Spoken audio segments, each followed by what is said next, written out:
As of late Tuesday evening, Gotti had achieved something truly remarkable.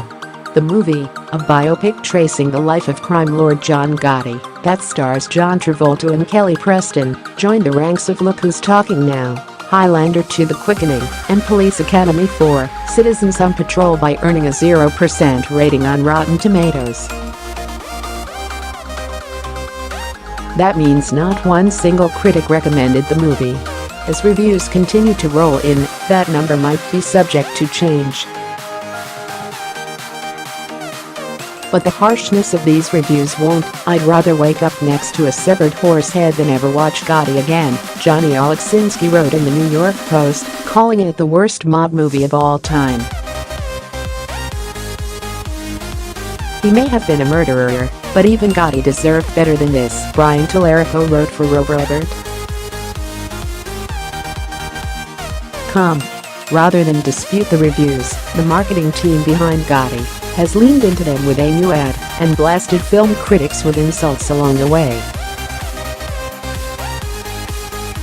The movie tweeted the ad from its official account with the caption, "Audiences loved Gotti, but critics don't want you to see it. The question is why? Trust the people and see it for yourself." The ad itself mixes scenes from the movie along with a voiceover that says, "We've never been under this kind of scrutiny and you fight until you can't fight no more. Never back off. Ever." Then the crowd chants, "Gotti, Gotti, Gotti. Settle, no." Meanwhile, audiences loved Gotti flashes across the screen in giant block letters, followed by, "Critics put out the hit." Who would you trust more? You or a troll behind a keyboard? First things first, evidence highly suggests that audiences do not love or even like Gotti. To begin with, it made a mere $1.9 million in its first weekend. Compare that to Tag, which opened the same weekend and garnered $14. $9 million are The Incredibles 2, which earned $182.7 million. Secondly, it has a dismal 5.1 rating on IMDb, about the same as the aforementioned Police Academy 4, Citizens on Patrol. The only evidence to suggest the movie is any good is the Rotten Tomatoes user-generated audience score, which sits at 71% as of Tuesday evening. That's shockingly high, considering the other ratings. Also high is the number of users who reviewed it, 6,974. That's only about 700 fewer people than reviewed Incredibles 2, even though the Pixar cartoon earned almost 20,000% more at the box office. This led Mashable to wonder if the movie is getting fake reviews, sort of the inverse of when hundreds of thousands of internet trolls from Reddit and 4chan gave negative ratings to the female reboot of Ghostbusters.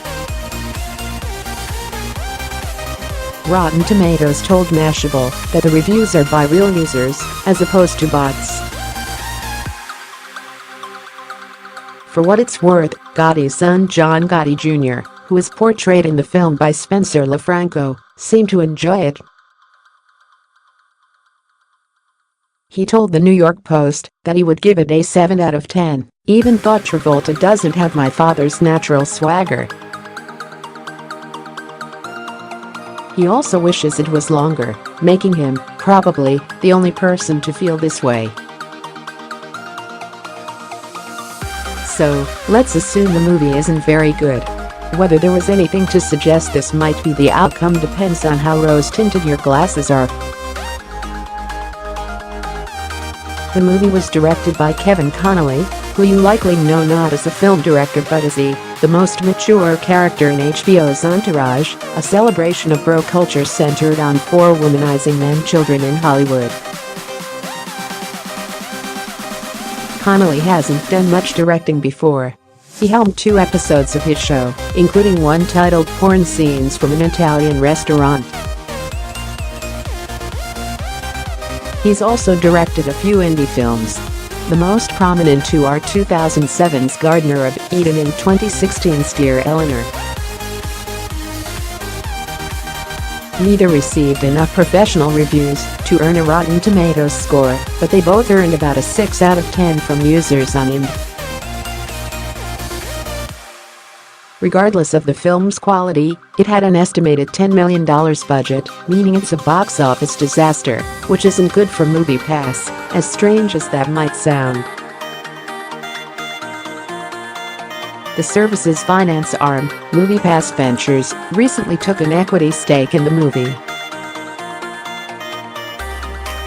It has only been financially involved with one other film, American Animals.